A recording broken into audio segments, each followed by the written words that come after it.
The Slave Patrol was out in Kenosha, Wisconsin. Check it out. Leave your comments, ding the bell, share it with your friends, and subscribe to our channel. There are times when I'm just, on the edge of being overwhelmed by it all, by the complete trashing of American norms and standards, the violence that has been perpetrated against people of color, in particular African Americans in the United States. Although looking at what's going on in our southern border and the whole immigration system, Trump torturing children for political gain, I reach a point at times where my sense of things is that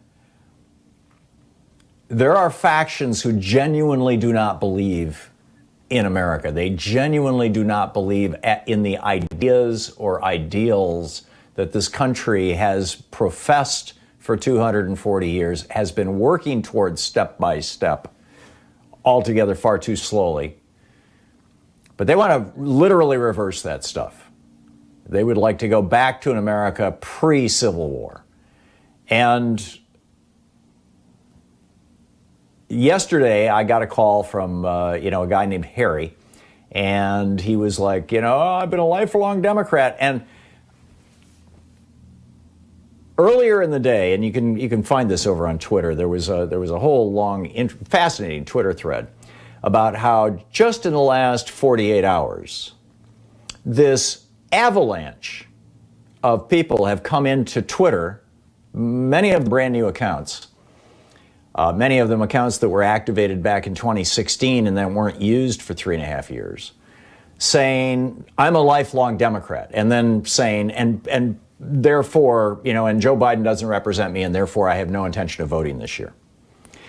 And that was the meme. That is a major meme that is being put out. It's being put out by troll factories overseas, and it's being put out by Republicans here in the United States. It's being paid for to put out. And so Harry called yesterday, and he was very, very convincing, very friendly guy, been a Democrat all my life, blah, blah, this, that, and the other thing. And I was just like totally absorbed in it. And then he gets to the punchline, and therefore I'm not going to vote this year. And it's like suddenly the penny dropped, and I thought, oh my God, he's one of these people. He's part of this campaign. He's, this is a campaign in the troll part of it on Twitter and on Facebook appears to be being funded, out of Russia or out of maybe Saudi Arabia or some other country that is in the bag with Donald Trump.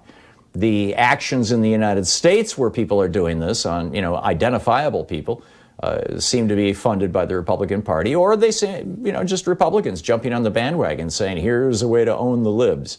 And I got to say, I got owned. And that's my fault. And I got seriously pissed off at Harry. And I let it go into the camera.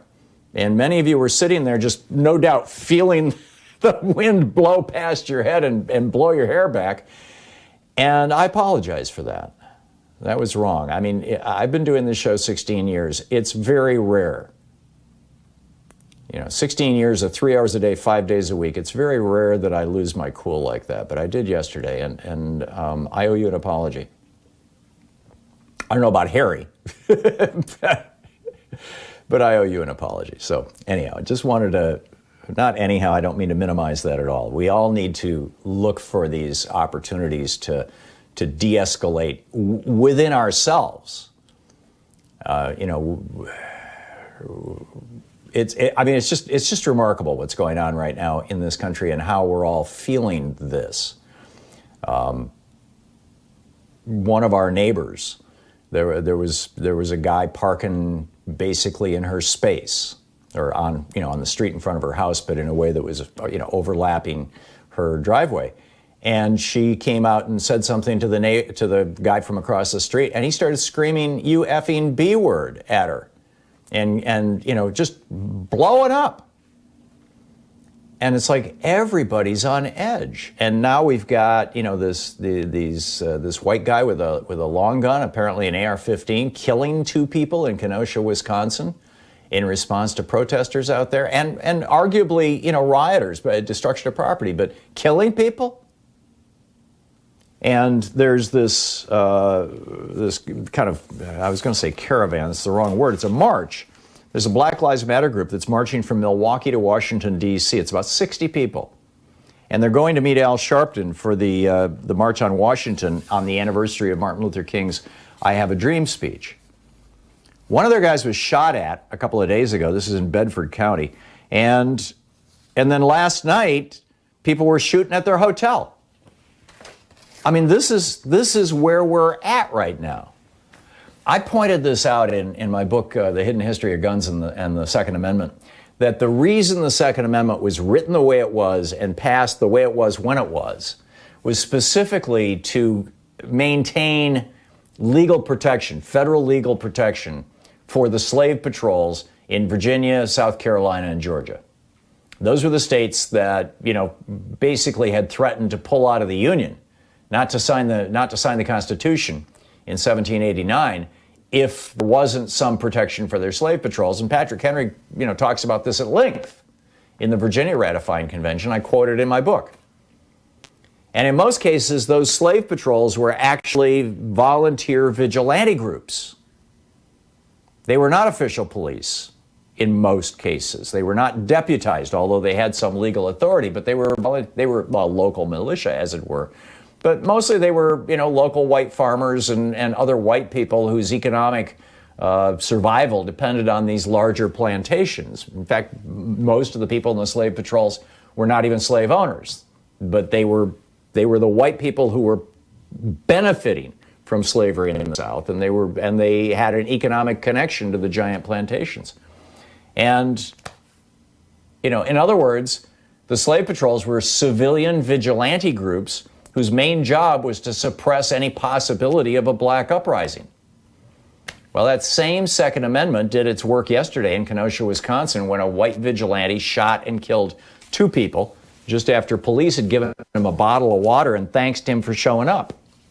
I mean, seriously, think about that for a second. And, and then after he shot these people, if the videos are to be believed and the story is accurate, and we're still, waiting on confirmation of all those things and even exactly who this guy is, but it appears that after he shot them, with his gun on, across his body, he walked toward the police with his hands up to surrender, and they just went right by him. Hey, just a white guy with a gun. No danger here. Must be one of us. Just move along. I mean, this idea that carrying weapons has been wrapped in our flag. And now our flag is being used as a symbol of fascism and the destruction of our values, and of as a banner with regard to the murder of black people in this country and the ongoing oppression of black people in this country.